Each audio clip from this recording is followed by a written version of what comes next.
G'day, mates. Today we're diving into the deep blue to uncover some shocking truths about ocean pollution. You won't believe how it's affecting our marine life and ecosystems.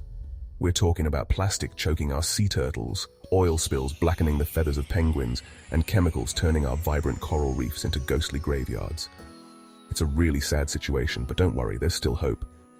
Stick with me and I'll show you the 5 most shocking ocean pollution facts you need to know. We've got a lot to cover, so let's jump right in. Now, we all know plastic is a part of our lives, from the packaging of our food to the gadgets we use every day. But did you know that millions of tons of the stuff end up in our oceans every year? That's right, millions. It's a staggering amount that keeps growing. It's like we've taken this incredible, life-giving ocean and turned it into a giant plastic soup filled with debris that doesn't belong there. Imagine, you're a sea turtle swimming along, munching on jellyfish, enjoying your natural habitat, when suddenly you mistake a plastic bag for your favorite snack. This simple mistake can be deadly. It happens all the time, and it's heartbreaking to see these majestic creatures suffer. These plastic nasties can block their digestive systems, making it impossible for them to eat or digest food properly, leaving them starving and struggling to survive. It's a slow and painful death for many, and it's not just sea turtles. The impact of plastic pollution extends far beyond. Whales, dolphins, seabirds, you name it. They're all affected by this plastic plague. No marine life is safe. They get tangled in it, they eat it, and it's causing serious harm to their health and well-being. We've even found plastic in the stomachs of tiny little plankton, the smallest creatures in the ocean, the base of the entire ocean food chain. This contamination affects the entire ecosystem. Think about that for a second. The very foundation of marine life is being poisoned. Those tiny plastic pieces can travel up the food chain, from plankton to fish, ending up on our dinner plates. Yes, the seafood we consume can be contaminated with plastic. That's right, the plastic pollution in our oceans can come back to bite us. It's a cycle of contamination. But it's not just about what we can see. The problem goes deeper. Plastic breaks down into smaller and smaller pieces called microplastics, which are less than 5 millimeters in size, and these tiny fragments are practically invisible to the naked eye. Yet they are everywhere. They're everywhere, from the surface of the water to the deepest trenches of the ocean, infiltrating every part of the marine environment. These microplastics act like sponges, soaking up all sorts of nasty pollutants in the water. And guess what? They become even more toxic. When marine animals eat these contaminated microplastics, those toxins can build up in their bodies, causing long-term damage. It's like a ticking time bomb. The consequences are dire and far-reaching. We're talking about some seriously dangerous stuff here, folks. The health of our oceans is at stake. These toxins can disrupt hormones, damage organs, and even cause cancer in marine life. The impact is devastating. It's a real mess, and it's all because of our addiction to plastic. We need to change our habits. We need to break free from this plastic prison we've created. It's time for action. Every single piece of plastic that ends up in our oceans is a threat to the incredible creatures that call it home. Let's protect them. Now let's talk about oil spills. These are like the heart attacks of the ocean, causing widespread devastation in a flash, leaving a trail of destruction in their wake. One minute, you've got a thriving ecosystem. The next, it's drowning in thick black crude, suffocating everything in its path. You see those images of birds covered in oil struggling to fly. It's enough to make you sick, knowing that these creatures are suffering. That oil coats their feathers, making it impossible for them to stay warm or even float. It's a slow and agonizing death for these birds, and it's not just the birds. Fish, dolphins, whales, they all suffer when oil spills occur. The toxic chemicals in the oil can poison them, damage their gills, and disrupt their ability to reproduce. The worst part is, the damage doesn't just disappear overnight. Oil spills can have long-lasting impacts on marine ecosystems, affecting everything from the smallest plankton to the largest whales for years, even decades, to come. Remember the Deepwater Horizon disaster in the Gulf of Mexico? It was a stark reminder of just how destructive oil spills can be. Millions of barrels of oil gushed into the ocean, killing countless marine animals and damaging sensitive coastal habitats.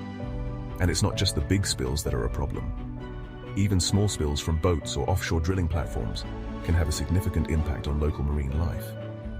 Every little bit of oil that enters the ocean adds to the problem, compounding the damage over time. We need to get serious about preventing oil spills. That means investing in renewable energy sources. improving safety regulations for oil tankers and drilling platforms, and holding polluters accountable for the damage they cause. We must act now to protect our oceans and the life within them. Now, you might think that pollution is always something you can see, something big and dramatic like an oil spill. But what about the pollution you can't see? The silent killer lurking beneath the surface? I'm talking about chemical runoff. Every time it rains, fertilizers, pesticides, and industrial waste get washed from our farms, cities, and factories into rivers and streams, eventually flowing into the ocean. Now, these chemicals might be diluted by the time they reach the sea, but don't let that fool you. They're still incredibly harmful to marine life. They can poison fish, disrupt their growth and reproduction, and even cause mutations. But here's the real kicker. These chemicals can create something called dead zones in our oceans. Imagine vast stretches of water devoid of life where nothing can survive. That's what we're talking about. These dead zones are caused by a process called eutrophication. Basically, the excess nutrients from fertilizers and sewage cause massive algal blooms. When these algae die, they sink to the bottom and decompose, using up all the oxygen in the water. Without oxygen, fish and other marine creatures simply can't survive. They suffocate and die, leaving behind a barren wasteland. It's a tragic consequence of our reliance on harmful chemicals. We need to find a better way to manage our waste and reduce our dependence on these dangerous chemicals.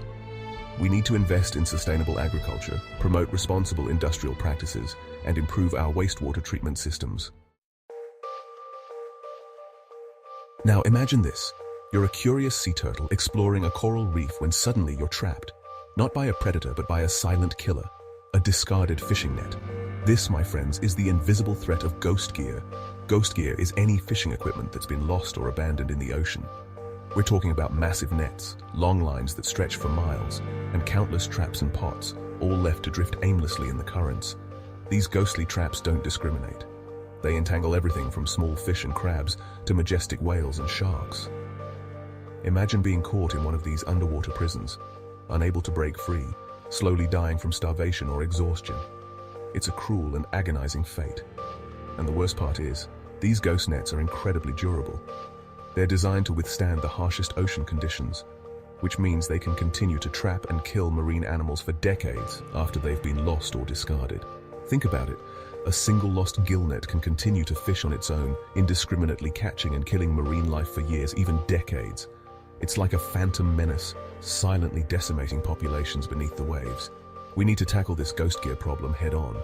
That means improving fishing practices, encouraging the use of biodegradable fishing gear, and supporting initiatives to recover and recycle lost or discarded equipment. Now, we've talked about the big visible pieces of plastic pollution, but what about the stuff we can't even see? The invisible menace lurking beneath the waves. The tiny plastic particles called microplastics that are now found in every corner of the ocean. These particles are less than 5 millimeters in size, often microscopic, and they are everywhere. These microplastics are like the glitter of the sea. They might look sparkly and harmless, but they are actually a major threat to marine life and ecosystems. They might look sparkly and harmless, but they're actually a major threat to marine life. Fish, turtles, and even birds mistake these tiny particles for food. These tiny fragments come from a variety of sources, including the breakdown of larger plastic debris over time due to sunlight, waves, and other environmental factors. From the breakdown of larger plastic debris such as bottles, bags, and other discarded items that degrade into smaller pieces, to microbeads found in cosmetics and personal care products. These tiny beads are often used for exfoliation and cleansing. The problem is, these microplastics are so small that they're easily ingested by marine animals, from the tiniest zooplankton to the largest whales, from tiny zooplankton to giant whales. These creatures unknowingly consume these particles, which can cause physical harm and even death. Imagine a filter feeder like a whale shark, swimming through a cloud of microplastics, unknowingly consuming millions of these tiny particles with every gulp. Unknowingly consuming millions of these tiny particles with every gulp. This not only affects their health, but also the health of the entire marine ecosystem. And it's not just the sheer volume of microplastics that's concerning. These tiny fragments act like sponges, absorbing harmful pollutants from the surrounding water. These tiny fragments act like sponges, soaking up harmful pollutants from the surrounding water, including heavy metals and toxic chemicals. absorbing harmful pollutants from the surrounding water. When marine animals ingest microplastics, they're also ingesting a cocktail of toxic chemicals. So when marine animals ingest microplastics, they're also ingesting a cocktail of toxic chemicals. These toxins can accumulate in their bodies over time. They're also ingesting a cocktail of toxic chemicals. These toxins can accumulate in the fatty tissues of marine animals, causing long-term health issues. These toxins can accumulate in the fatty tissues of marine animals, working their way up the food chain. This means that predators, including humans, are also at risk, working their way up the food chain. So when we eat seafood that's been contaminated with microplastics, we're also exposing ourselves to these harmful chemicals. So when we eat seafood that's been contaminated with microplastics, we're also exposing ourselves to these harmful chemicals. It's a sobering thought, isn't it? We're also exposing ourselves to these harmful chemicals. It's a sobering thought, isn't it? The plastic pollution that's choking our oceans is also ending up on our dinner plates. It's a sobering thought, isn't it? The plastic pollution that's choking our oceans is also ending up on our dinner plates. We need to take action now. The plastic pollution that's choking our oceans is also ending up on our dinner plates. We need to reduce our reliance on single-use plastics, find alternative materials. We need to reduce our reliance on single-use plastics, find alternative materials, and improve waste management systems to prevent these microplastics from entering our oceans in the first place. And improve waste management systems to prevent these microplastics from entering our oceans in the first place. Every small action counts to prevent these microplastics from entering our oceans in the first place. Together, we can make a difference and protect our oceans for future generations. Thanks for tuning in, mates. Remember, every little bit helps. Let's all do our part to keep our oceans clean and protect the incredible creatures that call it home. We can make a difference by reducing our plastic consumption, supporting sustainable seafood choices, and advocating for policies that protect our oceans. Together, we can turn the tide on ocean pollution and ensure a healthy future for our blue planet. Catch you later.